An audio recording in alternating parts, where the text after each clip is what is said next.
Welcome, ladies and gentlemen. What a good start today. Welcome on board. This is flight TM 012. My apologies about that. Destination critical thinking as we are about to take off, ladies and gentlemen. Please fasten your seatbelt, put your seat in an upright position, close your overhead storages, and get ready for the flight. The destination today is the technology gap between Africa and first world countries. It's actually industrial revolution. I'm with my co-pilot here, Mahausa, as we take you to this destination of independent thinking. My brother? Check in. Welcome on board. 1, 2, 3. Yeah. No, thanks. Yeah, I guess on a lighter note, on a warm-up note, I was thinking as I was coming in, just a quick one, is that there are times where really I would question what I'm doing. By that I mean I would doubt it to the core that at the end it will mean nothing. It doesn't matter how hard I work, doesn't matter how devoted. Self-evaluation. Pretty much. So you see, you're devoting this time, you're doing this, and at the end it will result to nothing. Not because maybe one won't be no more, not because of that, but I'm thinking what value would it add, But at times, my optimism and my confidence, it's at its peak. And since I've started this journey, I've never dropped into an altitude of doubts. Okay, so there is an element of consistency. Yeah, I'm trying to say, when there's a little bit of thing that you are chasing that is meaningful to you, your optimism remain at the right level. Yeah, that's what I've realized. I can fully agree. So if you want to maintain your optimism, you must forever chase things that are of a greater meaning to you. To you, yes. I fully agree with that. Yeah. When you remember that song, "Love what you do and do what you love." Yes. Yeah. There is a lot of depth in that statement. True. And I was listening to, I forgot this black British boxer. He likes. He used I forgot his name. Yeah. I was watching his clips not so long ago, recently. Yeah. I think is in high circulation lately. Yeah, lately he is in high circulation. It's amazing that whatever was happening then, it's only okay. I guess technology allows us. Yeah, maybe. It's being spread throughout now. Yeah. And look at the gap. That's huge. But he was mentioning exactly love. Do what you love and love what you do type of situation. But I hold a different view, that in some instances there are things that you won't enjoy and you won't have so much love to them, but they ought to happen, right? I always make a classic example: waking up every morning without faith, maybe in the exception of Saturday and Sunday, to exercise. For me, it's not something I would say I love so much. But I do it because I know it's important. Yeah, that's why I'm saying you must be careful. Not everything you need to do is what you. Yeah, no. Your example is the principle that made Mike Tyson to be the greatest. He explains the ability to do what you don't like to do, but it's important for you to do it. Yeah. And push yourself, even though you don't like it. Push yourself to do it to the best of your ability. But anyway, something very interesting I wanted to share with you, man. It's all over the social media now. Zoran Mamdani, the new mayor of New York. What about him? He's from Africa. Uganda. Beth. The name is? Zoran Mamdani. Zoran. Yeah, Mamdani. He's the new mayor of New York. Dani. Yes. N-I. Yes. Mam, M-A-M. Yeah, Mam. As in Mama. Yeah. And then Dani. No, it's Mamnadi. Mamnadi, sorry. M-A-M-N-A-D-I. Yeah, Zoran. Zohran. Zoran, yeah. So, Indian descendant, Ghana. but born in Uganda. Uganda, sorry. Yeah, and then his middle name is Kwame. Kwame like Nkrumah. Yeah, funny enough. So the father is a professor, the mother is a movie production. So he grew up in Uganda, they relocated to the US when he was 7, and grew up in New York City. You know, New York City is a place of immigrants in majority. Yeah. So he is the first... Like our Hillbrow now. Yes, like our Hillbrow now. He's the first he's the first non-white to take over that position as a mayor of the entire New York State. That's there. Interesting. Ever. He managed to win his battle against the biggest fishes, your Donald Trumps, the supply, people who supply money for these campaigns. To be successful. To be successful. And his strategy was very simple. Ne? He understood the way of life of New Yorkers. He was going door to door, going to clubs. He used a completely different strategies that politicians used. Going to the streets. Yeah, that's an old tactic. That's an old style, by the way. It's an old style, yes. Method of campaigning. Method of campaigning. Yeah. He went back to the old school. What do they call it in marketing? But anyway, when you get a chance, my man, listen to... Oh, my brother. And he's only 34 years old. Wow. That's. I did not see that coming. I was listening to the debates. My brother, listen to it and I'll follow it up. I wanna, if I read. He's gonna motivate you and encourage you in a very massive way. Anyway, let's get back before we waste any more time on that. It was just sharing of information. Let's get on our topic now of this industrial revolution. Can I outline? Yes, sir. Yeah, the journey that we've decided to take is obviously a little bit of background where we define as a premise of what is it that we are talking about. So that as we continue, there's no gray areas, you know, which is to define and provide purpose. And then the second aspect will be proto-industrialization, which is before industrialization. And then the third aspect is what do we think were the triggers, what inspired or triggered the change from proto to what we know today as Industrial Revolution 1, 2, 3, 4, and now heading to 5. Heading to 5, yes, sir. Yeah. And then we discuss then the Industrial Revolution timelines as well as their essence, right? And then we go to the heartbeat, which is number 6, which is then the comparison of the first world countries in each and every wave of industrialization. Comparison, it then serves to the reason why we are discussing this purpose. I mean, the purpose is why we are discussing this topic, rather. And then we get to our desktop, share some stats, facts. Yes, verifiable. Yeah. And then we then go to our 1 minute pitch. I didn't think of how we're going to do it this time. What are your thoughts quickly? I guess let's keep it open. You know, you speak your view, and yeah, let's keep it straightforward as we always do it. Yeah, no, I wanted to coin the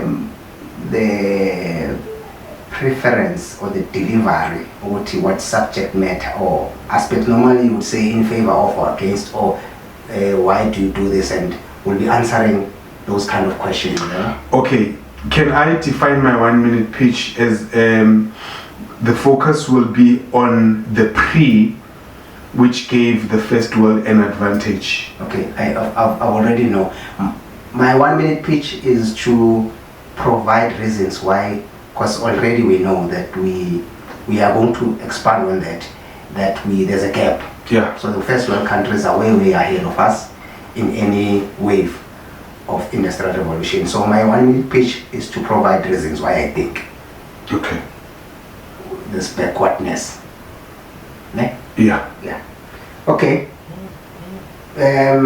Any probably from your side means to define What is revolution?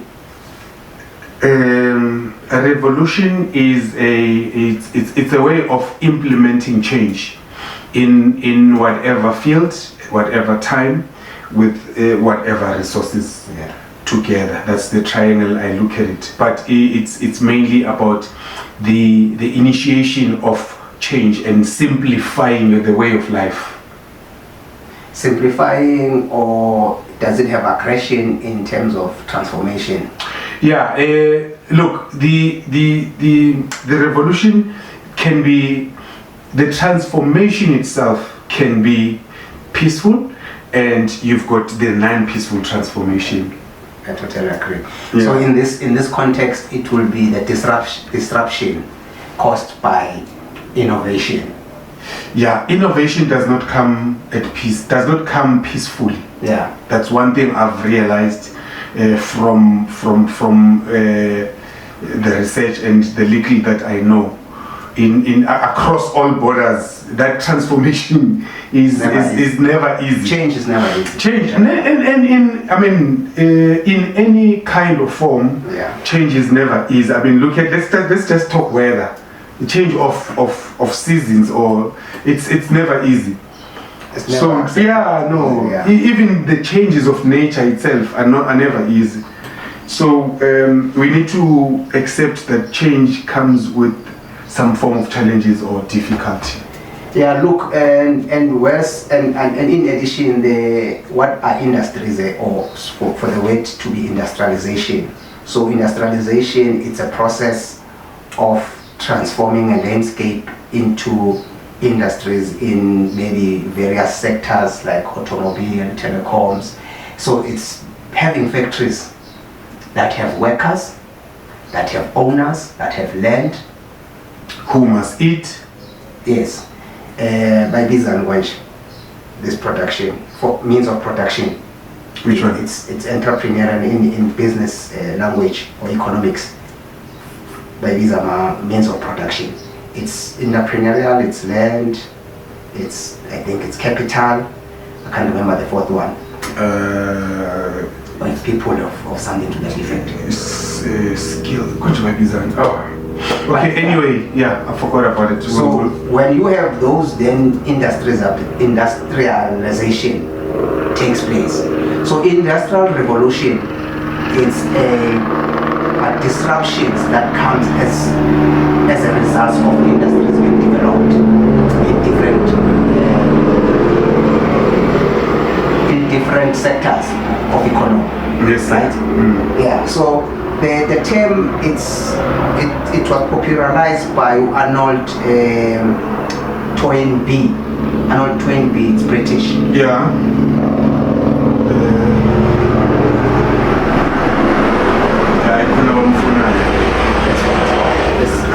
It's fine. It's fine. It's okay. It's okay. See, when you are hyped up and it will not stop us. When this happens in Soweto, then you know something is not right. The problem is that what if it stays for long? Imagine we are studying with the. No, it will go. It will go. Now we can pause about 5 minutes. Okay, alternative, we can just have a general conversation again. That's to save bit. Oh, okay, there we go, it's gone. I don't think it's coming back. Yeah, it's gone. It's gone. Let's keep the momentum going. This thing needs a Bible verse to rebuke. Today I was not patient, I was not going to be patient with it, but we were discussing the term, who coined it or who popularized the term industrial revolution is today known for. And guess what? Funny enough, the same guy who popularized the revolution of industrial is British, who are the biggest colonizers. Yes. Yeah. No. The quest and the Atlantic, by this Atlantic trade slave, right? Mm-hmm. It drove it. Actually, it's going to touch on the triggers in actual fact. Maybe let me not jump into them, because those are the triggers that led to industrialization. Yes. But then again, we want to touch on why this topic. From my side is that I just wanted us to express and be more explicit about the gaps that we have and probably the reasons behind those gaps, without being too direct. Yes. To say we are behind. We are so far behind. Look, I can't think of one thing that we are ahead with. I don't know, maybe you might know. Is there anything that you think we are ahead with at the present moment? Yeah. In comparison? In technology? No, across the border. In industry, there's life in its entirety also encompasses. Okay, because for the sake of content, let's stick to industrial aspects in terms of comparison. Look, we are beyond reasonable doubt ahead of the level of resources we have under our feet. Okay, the amount. Yeah, the amount of resources. Organically so. Yeah. Yes, we have more resources. Yeah. Yes. That's the only thing. Yeah, that's the only thing I know, which is correct. But in terms of any production, industrial development, in terms of any development in industrial there's nothing, which is very sad. Hence the discussion of this particular topic. Yeah. So then, what brings us, Uti, before industrialization, maybe let's look at what is called proto-industrialization or pre-industrialization. In your understanding, what was taking place in Africa, or just generally in the world? It was resource exploitation. I mean, before that, we had bartering system. Yeah, no. The beginning of trade. Yeah, before the beginning of trade with Europe. Before that, there was already an existing system, which was not directed to Europe. Yeah. The system that existed before was directed to the East, your Asia, and your Far East, your India. Yeah. Africa was trading directly with that. Yes, and that collaboration disturbed the Europeans because they could see ahead that if they allow this to continue, then they will be left behind, and the East is going to take over, and then they disrupted that existence of trade between Africa and the East. Yeah, in the merchant, when we used to have merchants, people who would just individually trade, right? Not for consortiums or corporates, or they were just in people who would just bring spices from India, take them across the Nile to Africa, all the way to the EU, right? And then they will also bring some textile like linen. It will come from the Persians. Yes. And the Greeks will also melt and bring about certain commodities that of luxurious commodities of jewelry. The horn made commodities from the elephant horn, rhino horn, and stuff. So those were the typical things that would happen in terms of trade. Until then, things grew to an extent of bringing things via ships, and then then you have formal corporates like your Dutch East Indian Company. Remember the Dutch East Indian Company? Yes. Yeah, they used to travel north before they came down south. When away and Van that came down the Cape and wanted to set up a refreshment harbor at the Cape, around the apex Cape Town, before they went inland. Right? They would just come from India, stop there, refresh, do the maintenance of their ships,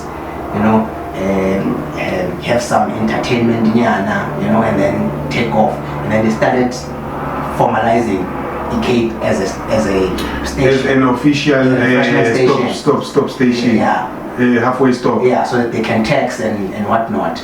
So that then meant they must then take over the Cape and go inland and meet the natives, and then get into before trade. Already Atlantic trade slave was started from the east, the west of Africa. Yeah, look, there is Ghana, Morocco. there is a trade system that I've realized that below the equator there were already systems that were used to trade within the south of Africa, né? And then above there was already another trade that was existing amongst dominated by Arabs. Yeah, dominated by not dominated by them initially. That system was already there was an exchange between the central and the north of Africa. But when I say dominated by Arabs, I mean Arabs were the most beneficiaries, or had the most highest beneficiation rather. Right? Okay, yeah, if you put it that way. That's why North Africans speak, or they've got Muslim type of beliefs. The influence comes from that eastern and then side. There were Germans' influence in the central part of in the central of Africa, Portugal, yes. And then coming down, it was British. It was British and Dutch. Exactly. So what I realized is that when the ones we call first world countries now, when they realize, I'll give an example with Mansa Musa, who was in the 14th, 15th century. He was one of the richest men in Africa. Yeah, he was the richest black person. So the awareness of what Africa had by the Europeans from the display of power by Mansa Musa and the trade system that was used at that time, that trade system was adopted and they made it their own. The structure of the trade and how things were moving around with the little resources that were available at that time. They took that system and made it their own. Or maybe modified it. And obviously you have to modify it and maximize it. Hence they decided that colonization would be the best solution, because there is no track of what happened to Mansa Musa's riches in terms of snowball effect, which when he died this is what happened. How can someone who was the richest man in Africa, almost in the world, I mean, his value at that time was if you evaluate, it's equivalent to half a trillion. That was in the 14th century.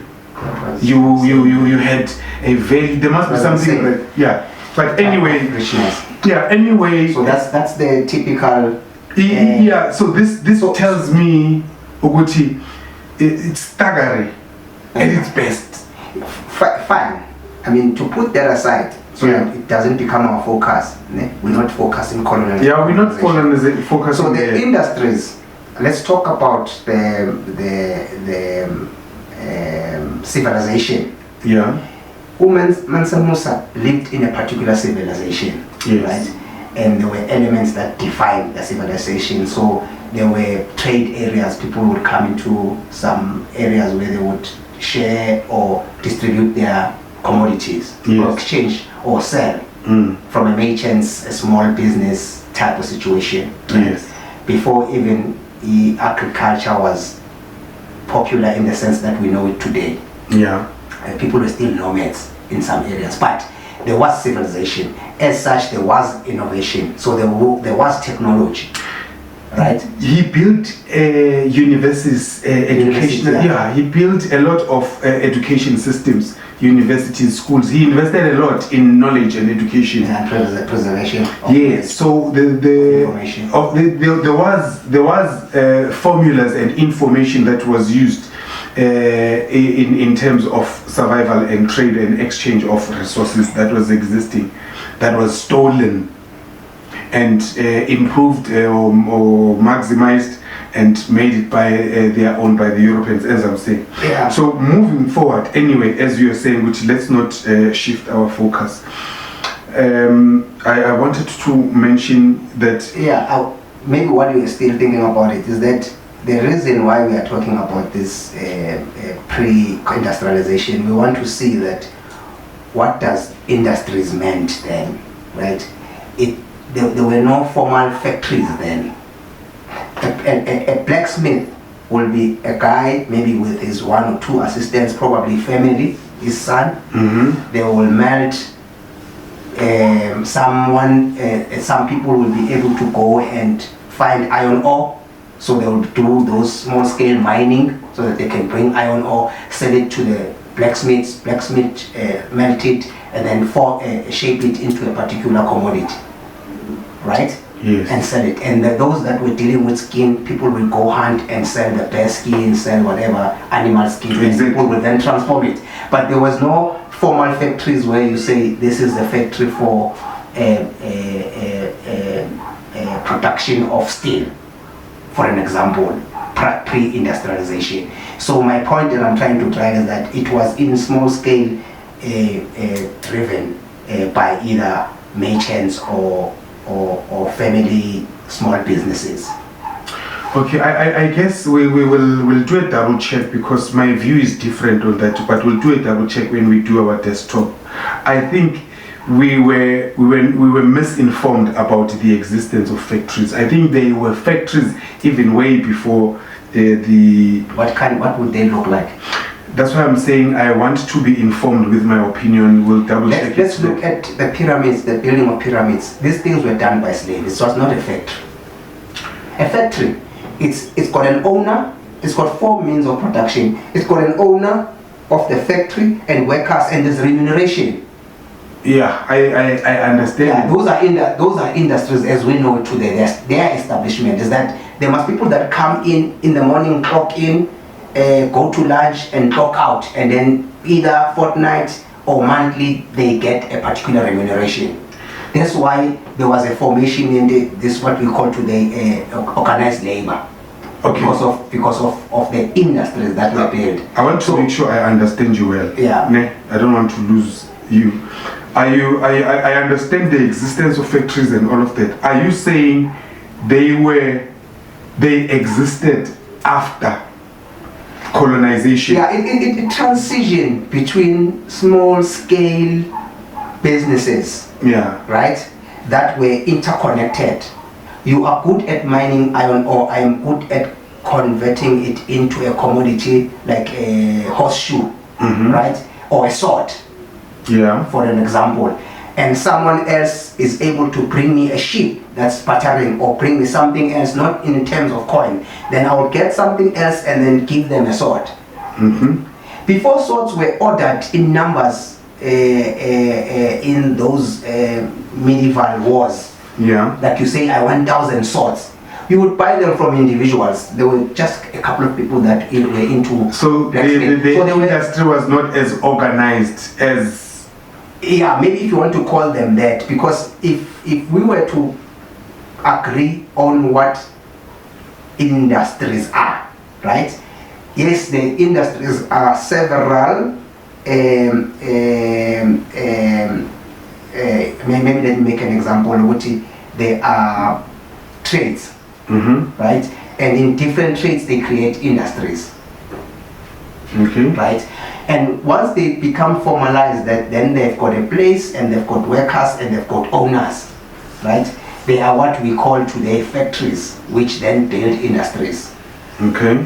Maybe to switch on, I hear what you're saying, because the term is very tricky. Maybe to say there were no formal factories set up to do. The industries were there, but they were not formalized, maybe as you have. Yeah, well, in my view, they were not as refined as formalized as they are now. As it started in 1903. As it started, yeah, we can say they were not as formalized and organized as. Okay, because obviously of the gap, I guess evolution is part of that. Yes. But because of time, I think let's get into the triggers. The triggers, yeah. Now we have established that they were not formalized. What triggered the formalities of them? Let me just go first. Yeah. Capitalism. From the transition from being a tradesman or a merchant, right, into the profit-driven means. When the idea of profiteering, ne? Profiteering. Yeah. Became a norm, things change. That was the first trigger. It's money. It's getting more money. So that led to what we see today as the industries being formalized. Yeah. So we wanted to produce more with less.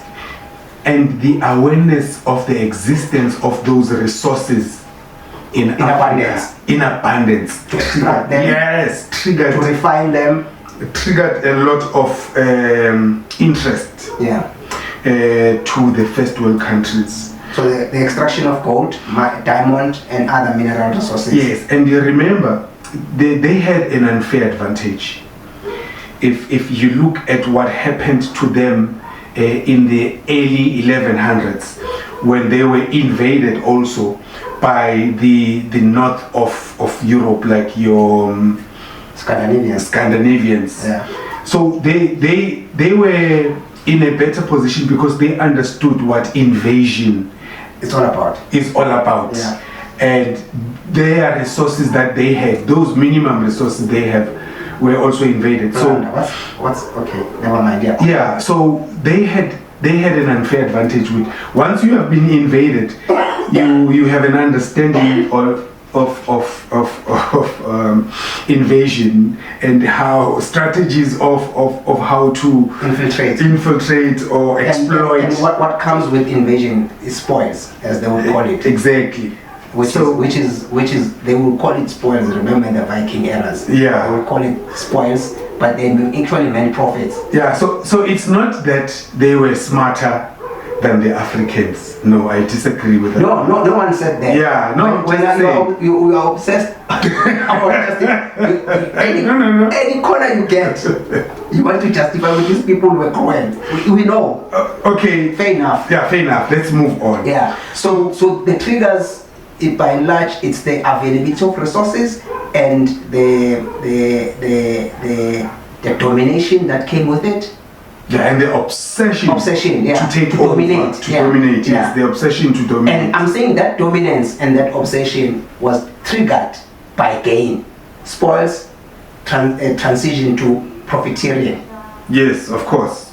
Right? Yeah. And maximizing your profits. Maximizing profits. Yes. Yeah. Your gains and riches. And yeah, obviously with the riches, you can use those resources. It's for that reason that capitalism is looked at with a lens of it being evil because of its inception, right? But that's not a discussion. Yeah, it's not. Yeah, so those are the triggers that we can think of. Yeah, look, with the triggers, right? We can't ignore the fact that most minerals were exploited to supply the development in the first world countries. Yes, economic development is. Exactly.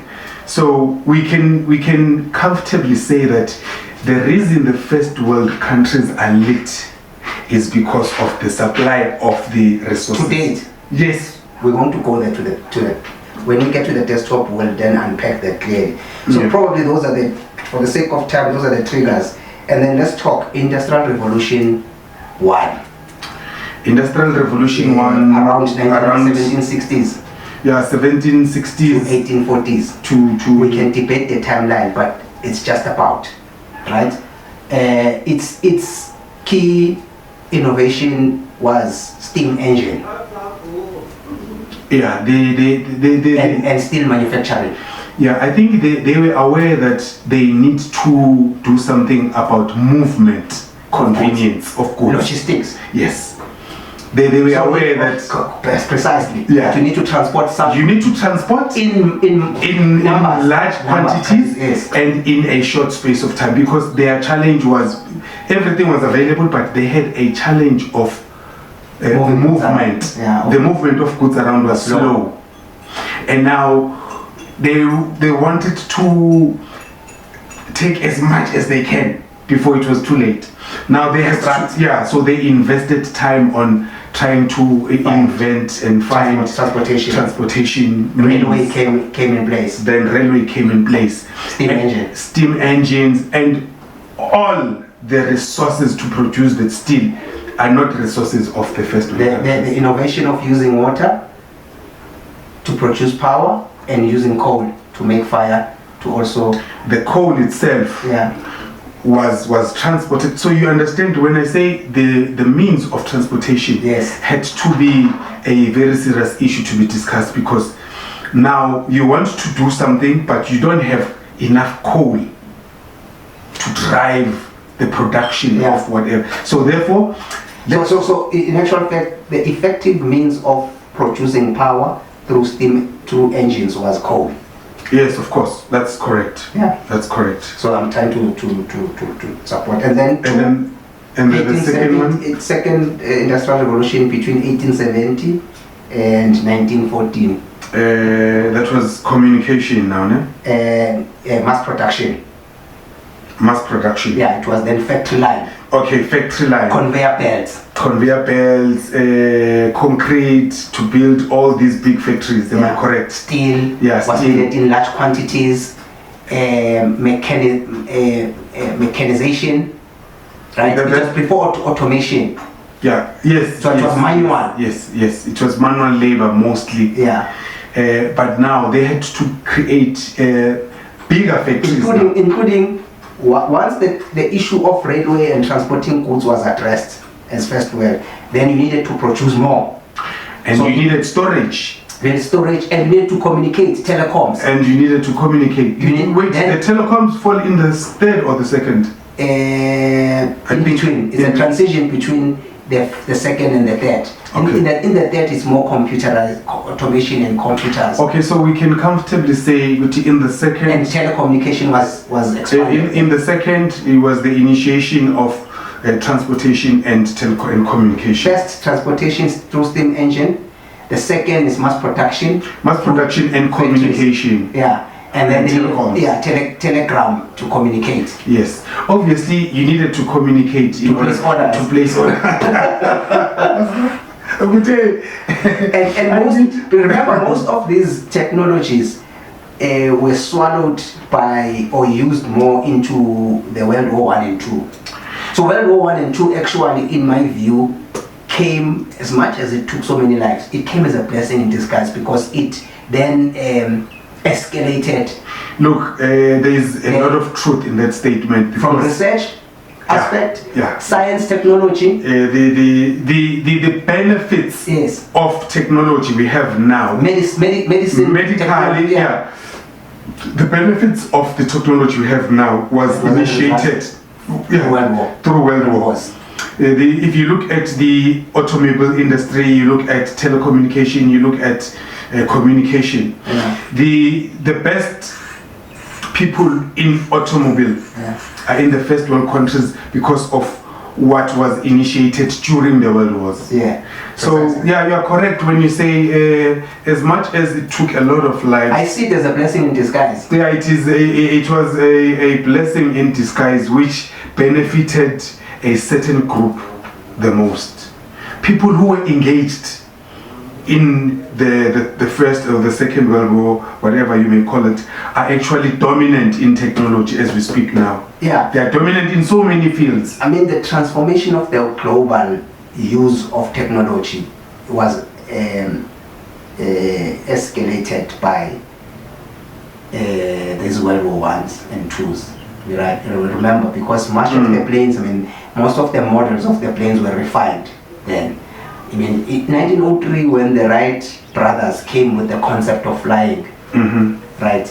In 1931, the aviation concept. In 1920s, early 1900s. 1920s, they already had the prototypes and whatnot. They just needed to refine the idea and make it work, and it did work because there were many planes that were used. And when we had the soldiers that fight, we do on air. You've got soldiers on the ground. Not pilots. There is a word. I forgot about in water. Navy. Navies, yes. Yeah. And Air Force. Air Force, yes. Yeah, Air Force.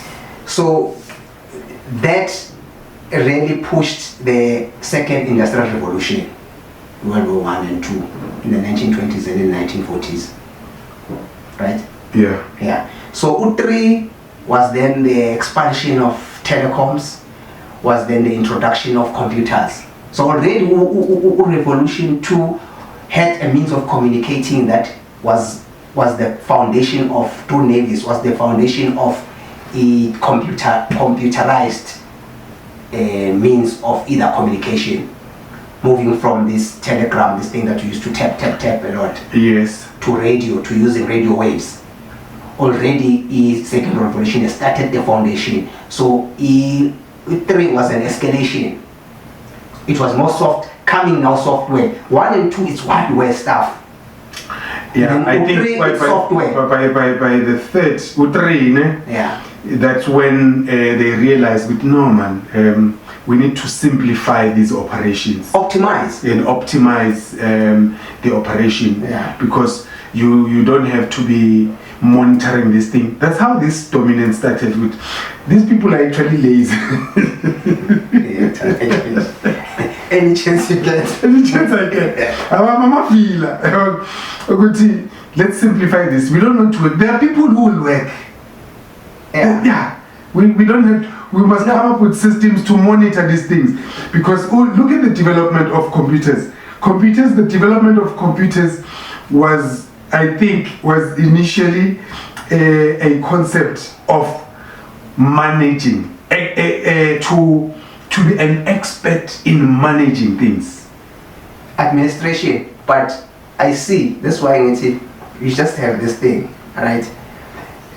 Look, they wanted money more than anything else. They had no choice but to use labor, because most work was labor intensive At that time, Yeah. yes. So as they realized, to deal with human beings, it's a problem. So as a new Zealand, they must be automated. So that's why you have robotics coming in, computer. So when you solve the issue of software, the issue of hardware is easily manipulatable into what you want it to do. So you can replace the human factor through robotics, but you need software to do it. That's why U3 came in with computers. Then comes in U4. U4 it's sophistication where you have your AI, right? You have your Internet of Things, IoT. Yeah, which connects now the entire Web 2.0, which is a transformation of typing to touch screens. Remember BlackBerry? Yes. Came in with this. Even Nokia used to type from like a keyboard setup. Moving from keyboard to a touch screen, you needed different types of technology, and using smartphones, you needed different types of minerals to then use these components that are make up of a modern cell phone. The batteries that you find there. Okay, before we forget, we need to, as much as we are addressing what was happening and those 5 at this stage, let's look at what was happening in Africa when all of this starting in the 15th century. Yeah, let's compare the points we've made with Africa. What was happening in Africa? Yeah, just to find an example. Now we are getting to the heartbeat. Let's take Ushaga. Shaga's reign was between 1816 to 1828. Yeah, he was born in 1778, I think.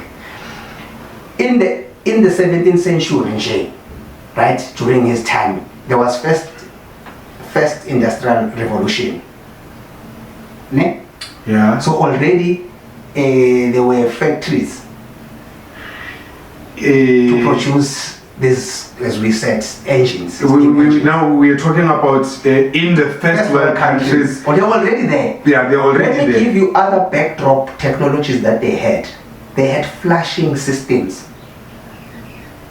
meaning queen. Who was the queen in the 18th century?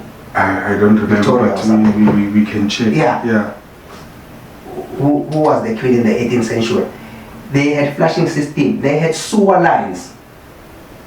Yeah. Right? And what was Shaka doing around that time? He was conquering. Apart from conquering, I'm saying in his day-to-day. Oh, yeah. Okay?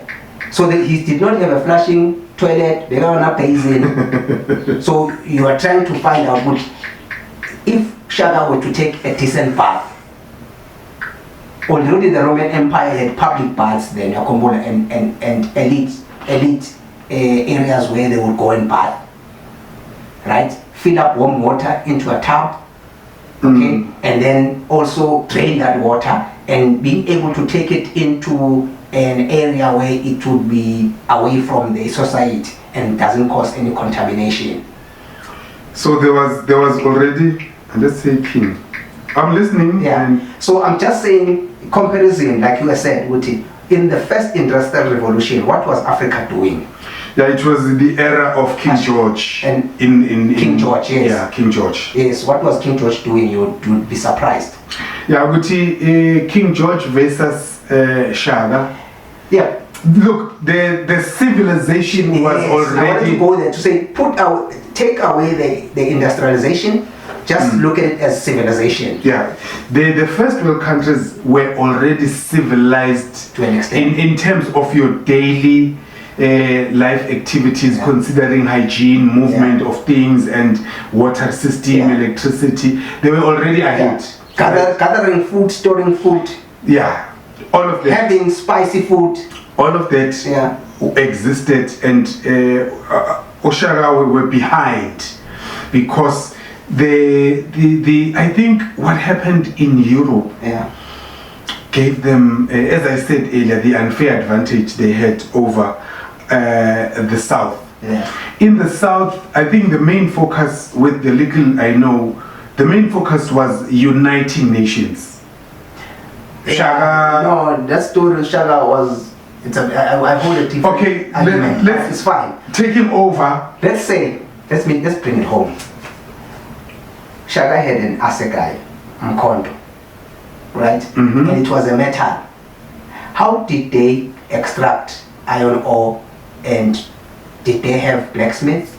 And how did they enter or got to know about that because way of life? Umkhonto, it's not just wood only. Yeah, there's a metal. There's a metal in the tip. Sharpened tip. Yeah, and the shield itself. The shield was just a hardened. But the information to make something like that. That's my question, Uti. So I think. Here's my question. Okay. With that metal tip that was sharpened to be the front part of the spear. Yeah. A weapon. To be a weapon. To be a weapon. Where did they acquire that knowledge? It's knowledge that already existed, and so that is the sad part, which we are not. How did they acquire? Yeah, we are not told or informed about the. Yeah, no, we were not told about the intelligence of the African people. It was not popularized as the intelligence of the first world countries. But I'm sure that information. Manipulating skin into a clothing material, whatever type of design you will look at it, it's not an issue. And taking a wood and carving it into maybe an ornament, or an accessory as part of your fashion, right? Or beads, in our case, or taking animal skin and convert it into maybe umqhele, those kind of situations. That's something else. But I'm just saying things that influence the industries of your metal, right? We just need to know. I guess we can't get stuck on this. Let's say and accept that we don't know how the acquisition came about of iron ore extraction. Yeah, how they did it. And manipulating it into steel. It means we have a homework to try and get that information. And what else was done? I mean, there were many artifacts that were found of metal, right, around that era. But There's a huge gap, bottom line. The bottom line is that they had an unfair advantage, yes. Yeah. And how long did it take Africa to try and catch up with something else? I mean, to have its first automobile designed and made in Africa. I know in somewhere in North Africa there is a company that does their own cars that are African designed and manufactured already. And there's a cell phone that is, who's the richest guy in Africa? Dangote. Yeah. From Nigeria. Yeah, I think even the cell phones that are made in Africa, but they are not the international commodities as yet, I think, right? But it took us a while before we got there. Yeah, in comparison to the, let's look at the aviation, the Wright brothers. Let's look at the automobile, Henry Ford.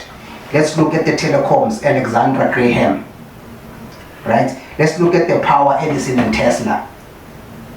What was Africa doing during those times? Digital, Bill Gates and Steve Jobs. Okay, I think in my view, right, when they were investing on production or improvising or maximizing, they were not faced with a challenge of colonialism.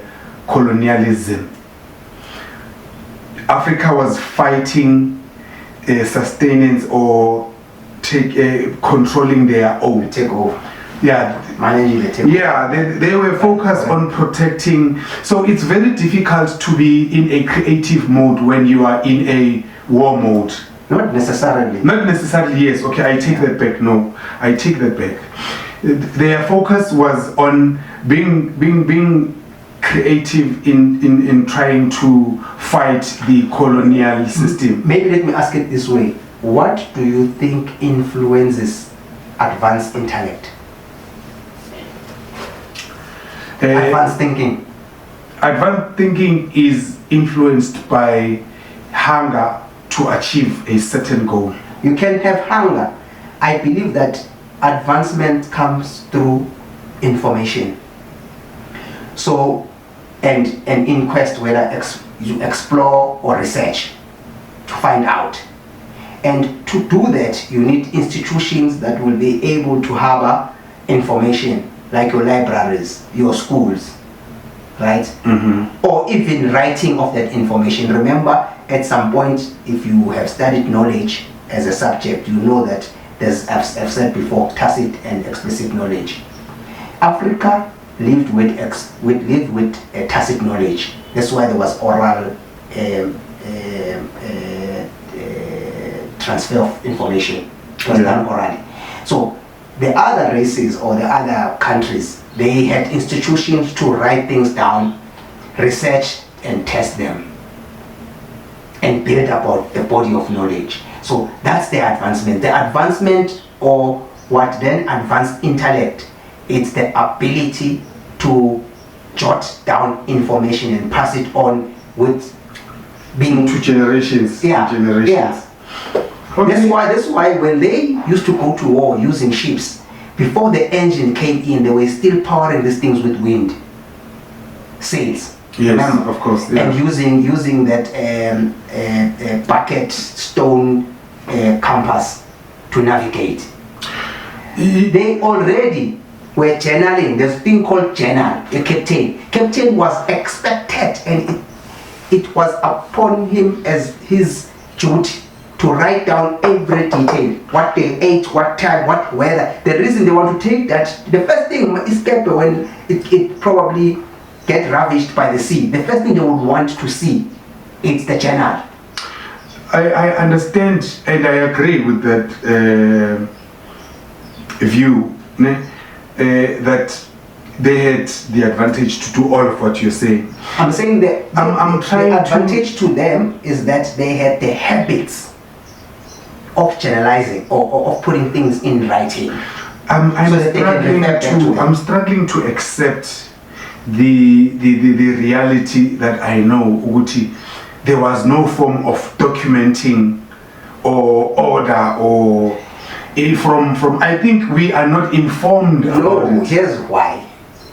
You need to know how to write, to put things on paper, and you need to have material of writing. You need either an ink or a form of paper or skin to write information. Yeah. And you need places to have a meaning to keep that information intact. That's why they use church as their libraries initially. There were scripts. Yeah, the scripts were in the church and Yes. And even in the royal houses, if I may call it that, they had rooms where they kept information historically, so that they would account for events and put them down for generational. So are you trying to say, Ogoti, that advantage existed? I'm saying that advantage Yeah. is responsible for advancement of intellectual capability. No, I agree with you there. Just to be clear, on that part, I agree with you. Yeah. Ogoti, that advancement is necessary. I agree with you fully. I'm just sharing a thought, Ogoti. Do you think that existence was one-sided, or it existed also on the other side, but we were not It told existed, about? but it was explicit. It was tacit. That's what I'm saying. Tacit, it means it was not written down. I would tell my son will tell their son. And as you go, the information becomes distorted. Okay. So how we transferred information from one generation to the next, it was oral. At least the Khoi-san, they would at least put some writings On the on the stones. stones. So there was some form of writing on our side. It's just that it was not similar. It's too insignificant to even consider it impactful. So let's move on. Let's go to the desktop. Let's go to the desktop. Desktop, let me go straight. You see, there are a couple of studies that I suggested, but I think because of time, I'm just gonna go straight to the interesting facts, right? Right. We know that in our role, and even to date, is to in the role or in the value chain of industries. Yeah. We produce mostly the raw materials and labor. That's our role. So it means we're at the bottom of the food chain. Or we are not necessarily food chain, but we are at the bottom of the value chain, or at the starting point of the value chain. So we produce the raw materials and labor. That's our role. Well, whether it came through in slavery, That's an issue for that's another an issue day. for another day. But that's that, or colonial extraction, that's an issue for another day. But then, then Africa, in actual fact, the strategic minerals that we are giving the world is cobalt, DRC, Democratic Republic of Congo, produces Landuzan, essentially used for the batteries, the cobalt. And then there's coltan, which is produced by Rwanda and also DRC. Then copper is Zambia, Namibia, ne? Right? Yeah. And then moving along, Yeah, obviously gold from the south, Yeah. mostly, and then digital innovation is what? no, I'm saying, okay, digital innovation niches in this value chain, right? It's that there's renewable energy and drone logistics, where Rwanda's zipline is involved, which shows a little bit of creativity, adaptation from African context point of view. Okay. So we can say Rwanda, DRC, they are the role players of Africa into this value chain, industries or industrial revolution. Okay. They Yeah. play a role by producing mineral resources. Right? And then, Yeah, I think we can also add that Congo, Zambia, and Nigeria's copper and tin benefited them because it was used for electronics in a major way. okay, so as part of the key role players. Yeah, as part of the key role players and the suppliers of the minerals in terms of advancing the electronics. Yeah, and also there was another interesting fact while we are still on the desktop, is now look at the contribution. Yeah, percentage-wise. Yeah, that Africa produces about 30% of the mineral reserves of the entire system. The world. You see, mineral reserves we produce 30% of it. And that includes how many percent you think the global Okay, can you like make me understand what you mean when you say the contribution in terms of reserves? I just want to understand. The world's mineral reserves. I mean, you produce gold, it gets stored somewhere. You produce cobalt. If you combine all those reserves, so they are it does not. Sorry, the reserves is it inclusive of the consumed world's mineral reserves? Okay. In all the reserves that we have, if we could take all the reserves combined today, 30% of it comes from Africa. Oh, okay. Yeah, and then 40% of global gold comes from Africa. 60% of cobalt. Cobalt. Yeah, the one that they use for batteries. For batteries, yeah. EV cars, electronic vehicles, batteries. Nearly 90% of platinum group metals, all the group metals, Africa produces nearly 90%. Right? That's it. Yet the continent captures less than 5% of global mining value. In the value that the global is producing or is be able to benefit from, 5% goes to Africa. Right?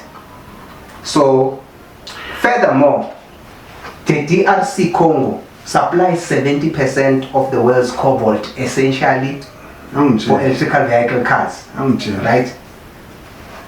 Yeah? And that cobalt is roughly for Africans is roughly between 3 to 4 billion a year. Many to foreign countries to extract from. In dollar currency. Yeah, we provide the land where they extract, and then we are involved because of it's our backyard, but we get to beneficiate about 3 to 4 billion, right? And then once refined, batteries grade chemicals and assembles into EV batteries. Believe it or not, that the industry is worth over 400 billion. And yet that's less than 1% of beneficiation. Yes. Right? Yeah. And then in South Africa, the gold aspect is that we produce over 300 tons annually, valued at 20 billion. However, the global jewelry electronic industries generates over 300 billion. Can you see that gap? Yeah. Gain over 90% of value created after the mineral leaves Africa. So really it's quite the oil, right? The oil, Nigeria, importing finishes fuel cost Nigeria about 10 billion more per year than exporting crude earns in the net value. Right? Monetary capture, approximately now, we want to go in extraction raw stages. Extraction aspect, which is mining or drilling, low carbon processing, is 5 to 10% of the total value, African's beneficiation. Processing and refinery, which is smelting, refinery, and purification, we are between 15 and 20%, right? Monetary capture, total value. And then manufacturing, converting into finishing goods, cars, ships, 50 to 60. Branding and distribution, marketing, patents, and retail is 20 to 30. Africa largely, these are just the beneficiation of the market itself, not Africa necessarily, right? And then Africa largely remains at stage 1, which is extraction. So when it comes to processing, refinery, we've got little to do. When it comes to manufacturing, branding, and also the distribution, logistics, we've got nothing to do. Let me give another dimension. All these establishments and these companies, they've got companies that supply them with or rather support them to make sure that their operations are on point. Are on point, like maintaining their machines, providing them with either stationery or any other supplies, consumables. Still, you will find that Africa is not in that. Remember when we dealt with the body corporates, and we were just questioning the issues of suppliers to these estates. It's the same thing, even at a global level. At the local level, the white folks are ahead of us in terms of that area beneficiation. Even at a global level, it's the same situation. Yeah, there is the positioning factor. Yeah, there's a huge problem fact. Economic multiplier effect of beneficiation. It is said that every $1 earned from raw material exports could become 10 to 15 if processed local. If it was processed local, it will end up being a more beneficiation aspect than it is right now.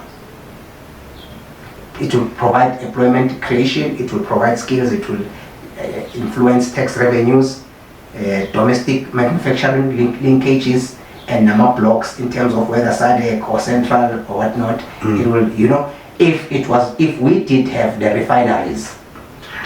Okay, so if we had to... So remember, we extract, we refine, we manufacture into final goods, we distribute. We merchandise, which is then on the shop floor selling. Yes.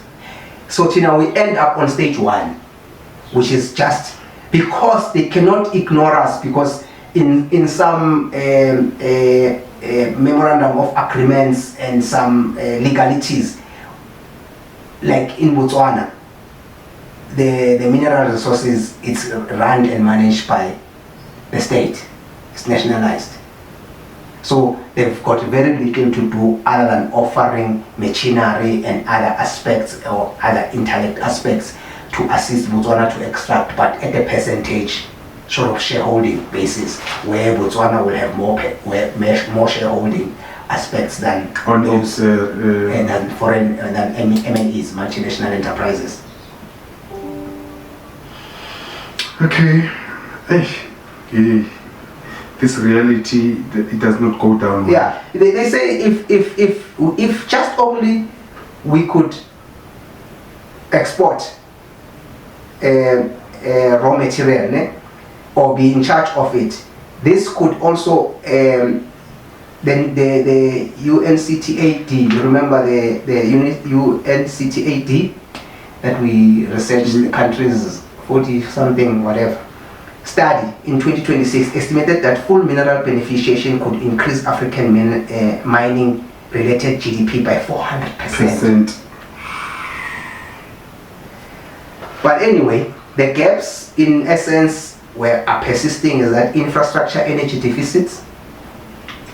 We are struggling to keep the energy supply, which is power supply rather, electricity. That's why we are struggling to compete. We have less capitalization on technology. We have got weak industrial policies, trade imbalances, and then there's the number one, corruption and poor governance. So we have a serious issue of management. Management is a problem. I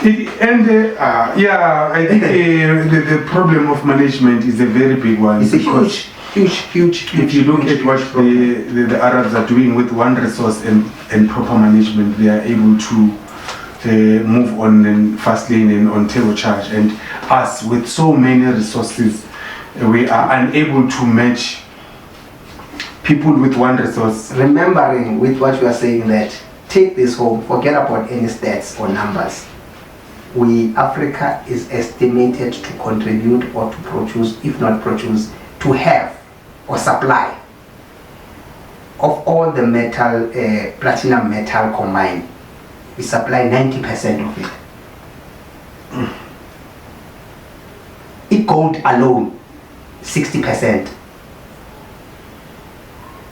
And we've got nothing to do with making rings and making chains, while the United States is selling these things like they are rainbow popcorns. And they sell us back our own mineral. Yeah, in a complete product. So that's the sad part. Let's go to, before we get emotional, let's go to 1 minute pitch. My 1 minute pitch is to provide in 1 minute why do I think we've got this management issue. Why this management issue is persisting and is prevalent.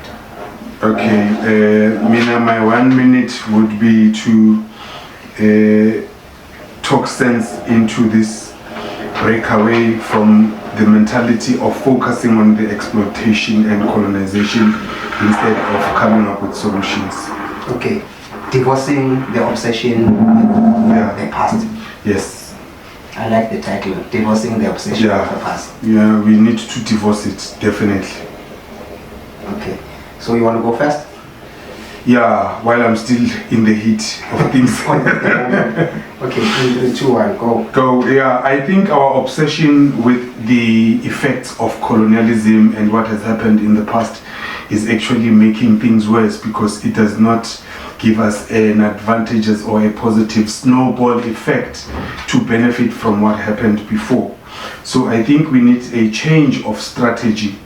Do a copy-paste mentality and try and learn from the systems that they used in order to be in an advantageous level.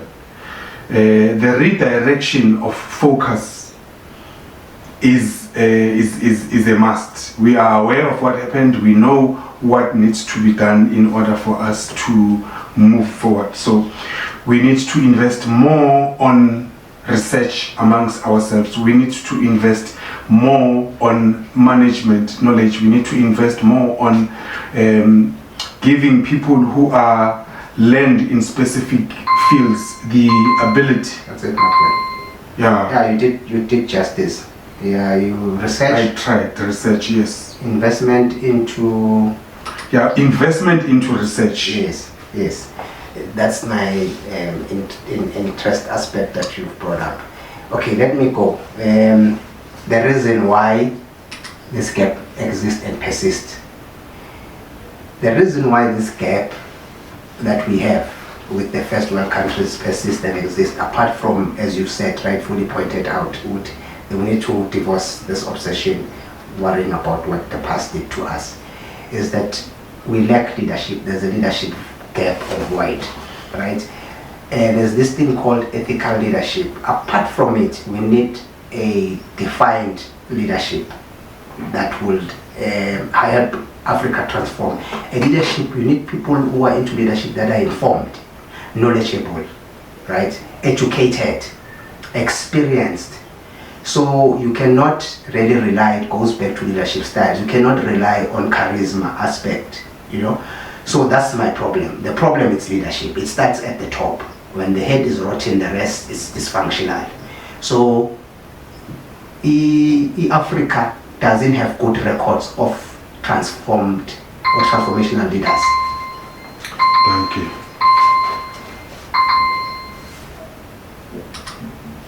Yeah, that's basically that. Yeah, that's basically it. Ladies and gentlemen. Ladies and gentlemen, we take home for me, and my mood is disturbed. I'm very sad about this reality, which is good, unorthodox but necessary. There has to be sadness before joy. I'm saddened by the reality and my contribution. It gives me self-reflection. The reality is giving me self-reflection, to summarize it all. That there is a lot I need to do for myself, about myself, with myself, to myself. And for those that are around you that depend on you. And those, there is this principle in aviation, or there is this saying in aviation, which when shit hits the fan, okay, excuse the French, when challenges come through, you help yourself first in aviation. Like if the plane is about to crash or there is decompression, you first provide yourself oxygen. That will allow you to help everyone else around you, because you only have a limited time to survive without the supply of oxygen if there is a problem. So if you don't understand that principle, you will rush to help. Let's say maybe you're traveling with your wife or your daughter or your son. When you don't understand the principle, you will rush to save your son and forget that your effort will not last longer as when you have supplied yourself with oxygen. Your effort to help others will last longer. Yeah. So I need to help myself by injecting as much knowledge as I can to my head and transfer it to everybody else. That's my take. Yeah, it's pretty much it's, I share the same sentiments. The take home for me today, it reinforced this idea that I have personally. What I have to be something prominent to add value.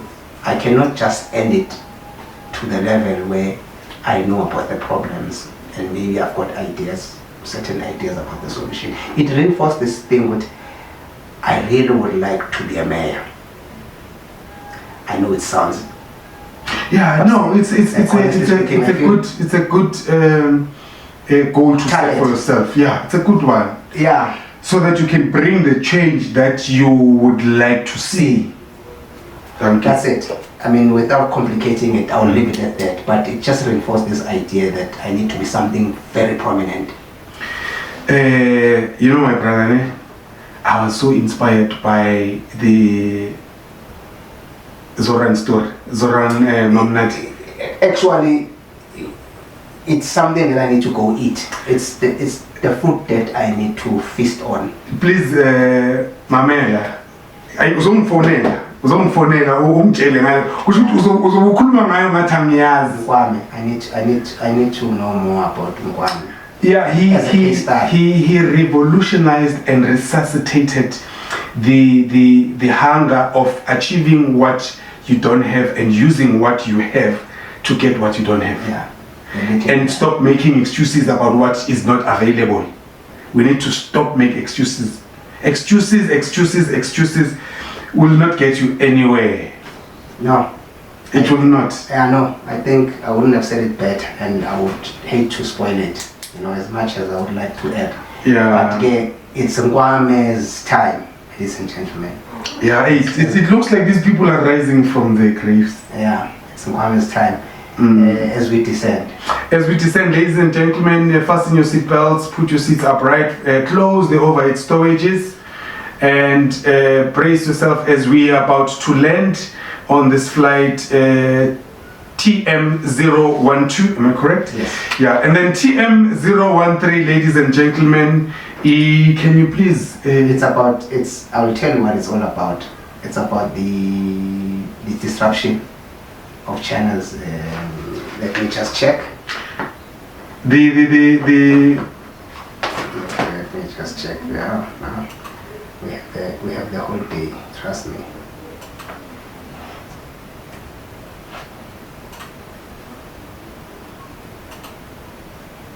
TM 013. 013. There it is. The quality of life between A. I almost missed it. There it is, my boy. The quality of life between black and white South Africans. Yeah, the disruption is TM 1004. Okay. Yeah, let's announce it more formally. Yeah, this one, the quality of TM013, the quality of life between black versus white folk. I think this one, let's bring it home instead of making it a universal. In South Africa, of course. Yeah, in South Africa, yeah. So the quality of life. Yeah, the quality of life between black and white South Africans would be our next destination, ladies and gentlemen. It's going to be a very interesting one, and looking forward to the application of independent thinking and critical thinking on the subject matter, which we will be able to share with you, and looking forward to that. Yeah. Siyaivala, siyalenda, ladies and gentlemen. Yeah, as you know, if the reward is justifiable, you know what to do. I need not to say much. The platform is YouTube. If you are on YouTube, you know what to do. If you are on TikTok, any social media platform, you do the right thing if we deserve your reward. As we always do, say, Rwanda City King. That's